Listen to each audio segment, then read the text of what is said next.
Have you ever paused to consider the rapid changes our world is experiencing? We're living in an era that's unlike any other in the annals of human history. The advent of technology and communication has not only shrunk the world to the size of our palms, but it has also led to an exponential surge in population growth, all within the span of just 2 centuries. As quickly as the world's population has multiplied, we've seen a startling shift in family ideals and the very act of procreation. The concept of family, once a cornerstone of society, is now being questioned and redefined in ways that were unthinkable a few decades ago. The desire to have children, once a natural progression of life, now seems to be a choice rather than a given. But what's driving these changes? Is it simply the evolution of societal norms, or is there more to it than meets the eye? A conspiracy theory that's been making the rounds suggests a diabolical plot to control the world's population.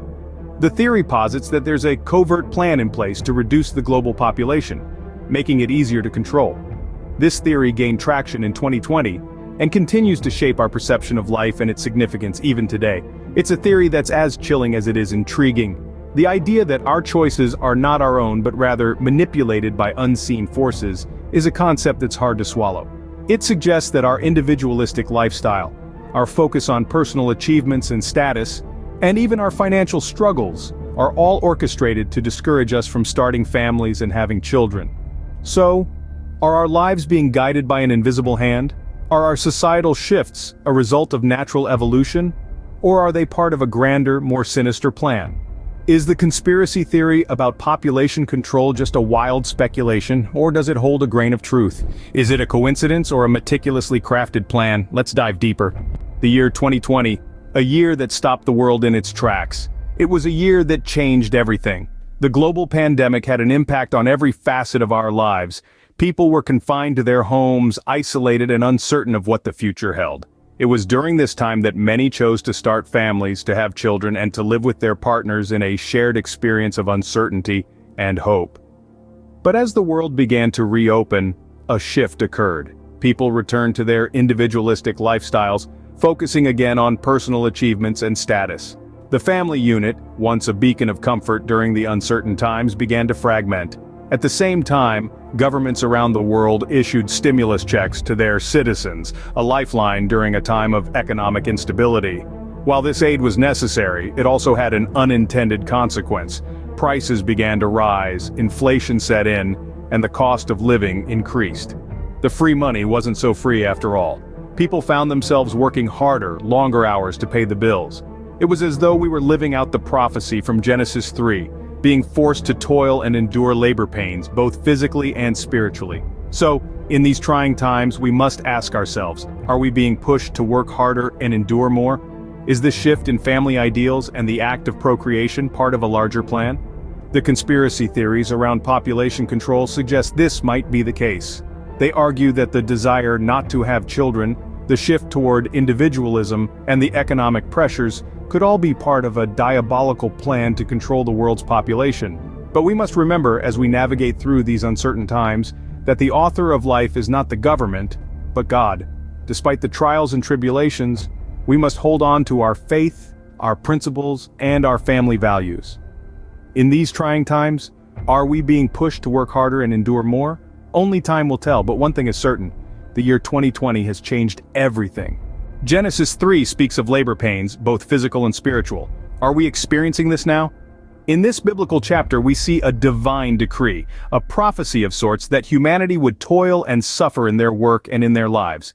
It's fascinating, isn't it, how this ancient text resonates with our current circumstances.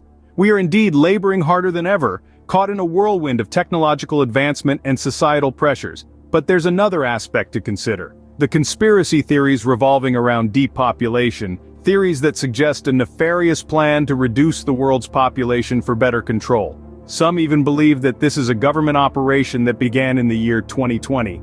This belief, while startling, aligns with the biblical narrative of power structures manipulating the masses. However, let's take a step back and try to see the bigger picture. It's also interesting to note that there's been a shift in the societal narrative, a push towards a more Christian way of life. The focus on family, on traditional values, is becoming more pronounced. Could this be a countermeasure, a way to combat the fear and uncertainty that these conspiracy theories generate? But what if the orchestrator of these deteriorating principles isn't who we think it is? What if the true puppet master isn't the government, but a spiritual entity? The Bible talks about spiritual warfare, about the devil sowing discord and spreading lies. Could this be an instance of that? Are we witnessing a spiritual struggle, a fight for the soul of humanity? We must remember, God is the author of life, not death. He's the one who brings forth fruitfulness, not sterility. He is the one who fosters love, not hatred. He is the one who instills peace, not chaos. Could it be that these conspiracy theories and societal tensions are a wake-up call, a call for us to turn back to God, to seek His truth and His wisdom? Is there a greater power at work here, pushing us towards a more Christian way of life?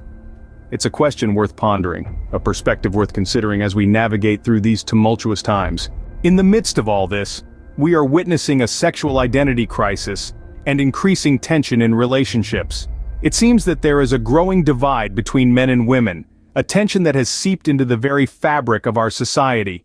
Men, feeling marginalized and disregarded, are growing increasingly resentful, while women, tired of enduring infidelity and disrespect, are pushing back.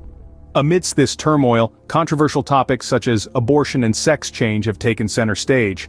Arguments are made on both sides, with some advocating for the right to choose and others upholding the sanctity of life. Furthermore, the acceptance of sex change, particularly in children, has become a contentious issue. Some argue for the freedom of self-expression and identity, while others see it as a dangerous deviation from the natural order of things. These societal shifts have not gone unnoticed by conspiracy theorists. Some believe these changes to be part of a larger plan to disrupt the traditional family structure, a tactic used to control the population. But is the government the true puppet master here, or are there other unseen forces at play? This brings us to a critical point. Could these trends be an indication of a deeper spiritual crisis? The Bible warns us of times when love will grow cold, and people will turn away from one another. Could it be that we are living in such times? With the increasing self-focus and the breakdown of relationships, it certainly seems plausible.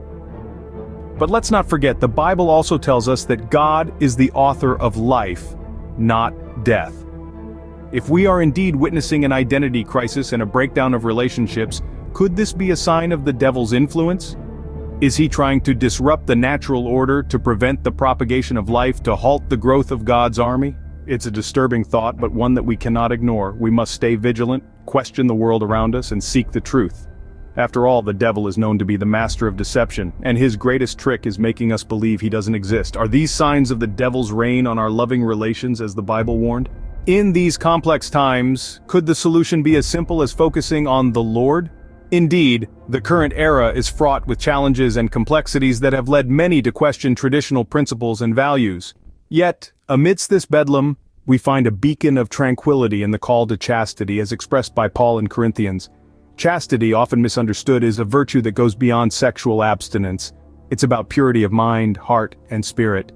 It's about aligning our desires and actions with the divine design that God has laid out for us. Today, the world is inundated with distractions that can lead us astray from this path of purity.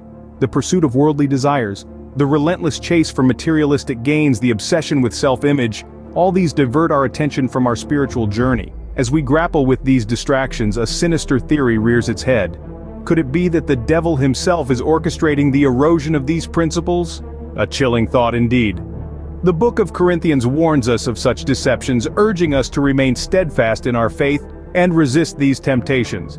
The devil, a master of manipulation, often uses our desires against us. He lures us into believing that we can find fulfillment in worldly pleasures, causing us to stray from the path of righteousness. But as believers, we must remember that true fulfillment comes from living in accordance with God's will. Chastity, therefore, is not just a call to abstain from sexual immorality. It's a call to live a life of purity, free from the distractions and deceptions of the world. It's a call to focus on God, to seek His guidance in every aspect of our lives, and to cultivate a relationship with Him that is unmarred by worldly desires. In this rapidly changing world, filled with conspiracy theories and prophecies, it is time to focus on the Lord. The challenges we face may be complex, but the solution is